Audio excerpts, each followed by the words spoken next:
Everyone, আজকের ভিডিওটা শুরু করেছিলাম একদম সকাল সকাল। দেখুন এখানে সকালবেলা আমার বিছানা গুছিয়ে সব কাজ কমপ্লিট করে আমি ব্রাশ করছিলাম। আর সকালবেলায় আপনার মুড ঠিক করে দেয় যে আপনার সারা দিনটা কেমন যাবে, আপনার ভাবনা চিন্তাটা কেমন। তাই সকালবেলা যদি একটা পজিটিভ এনার্জি নিয়ে দিনটা শুরু করেন, তার সারা দিনটা খুব খুব ভালো যায়। তারপরে এখানে মেয়েকেও আমি খেতে দিয়ে দিয়েছিলাম। ও বলছে আমার দিকে একটু ক্যামেরাটা ঘোরাও, তাই দেখো এখানে ওকেও খেতে দিয়ে দিয়েছিলাম। ও এখানে খাচ্ছে, আর এই দেখো যেই ক্যামেরা ওর দিকে ঘুরিয়েছি অমনি ওর ঢং শুরু হয়ে গেছে। দুষ্টুমি সারাদিন তো চলতেই থাকে, আর এটা প্রত্যেকটা বাড়ির যাদের বাচ্চা আছে এটা তো একটা কমন ব্যাপার। প্রতিদিনের সকালে যেটা ফার্স্ট দিন শুরু হয় বিটের জুস দিয়ে। আর এই বিটের জুসটা খেতে সত্যি কথা বলতে একদমই বাজে, কিন্তু এটা শরীরের জন্য ভালো, তাই এটা মানে খাই। আর আমি বলবো এটা অবশ্যই সবাই খাবেন।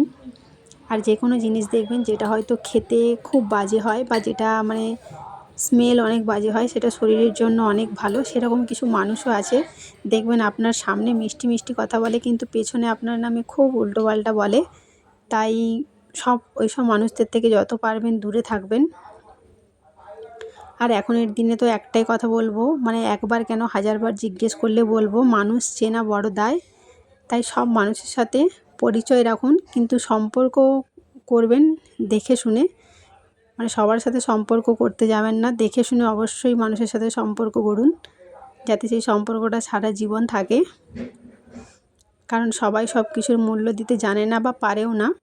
দেখো এখানে তো হয়তো অনেক কিছুই বলে ফেললাম। এই দেখো এখানে কথা বলতে বলতে আমার ব্রেকফাস্ট হয়ে গেল। তারপরে এখানে আমাদের আমি রোদে দিয়েছিলাম বড়ি, আর বড়িগুলো আমি ডাব্বার মধ্যে ভরে নেব, কারণ রোদ খাইয়ে নিয়েছিলাম। আর বড়িগুলো একটু রোদে দিয়ে রাখলে এটা অনেক দিন করে থাকে। আর আমাদের মেদিনীপুরের তো মানে এই ফুল বড়ি, গয়না বড়ি এগুলো খেতে জাস্ট অপূর্ব লাগে। এগুলো যে কোনো ভাজা বলো, চচ্চড়ি বলো, সব কিছুতেই খেতে খুব ভালো লাগে। তারপরে এখানে দেখো আমি দুপুরবেলা রান্নার জোগাড় করে নিয়েছিলাম। আর আজকে বানাবো হচ্ছে মাছের ঝোল। সেই জন্য এখানে কড়াইতে আমি বসিয়ে দিয়েছিলাম তেল গরম।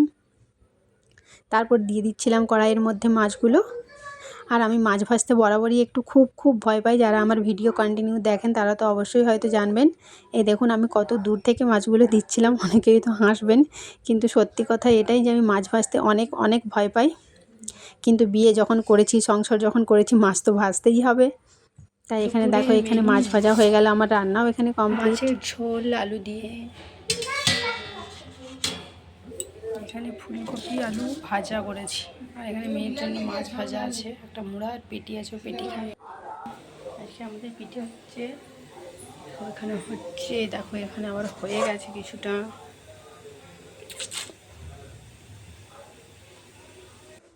তারপরে এখানে পিঠে বানিয়ে সব কিছু করে মেয়েকে ডক্টরের কাছে নিয়ে যাবো বলে এখানে রেডি হয়ে গেছিলাম, রেডি হয়ে বসেছিলাম। এই দেখো তারপরে আমি মেয়ে আমরা চলে গেলাম ডক্টরের কাছে। আর ডক্টরের কাছে গিয়ে দেখছি যে কি প্রচণ্ড ভিড়। আমরা তাও অনেক লেট করে এসেছিলাম, তাতেও প্রচণ্ড ভিড় আছে।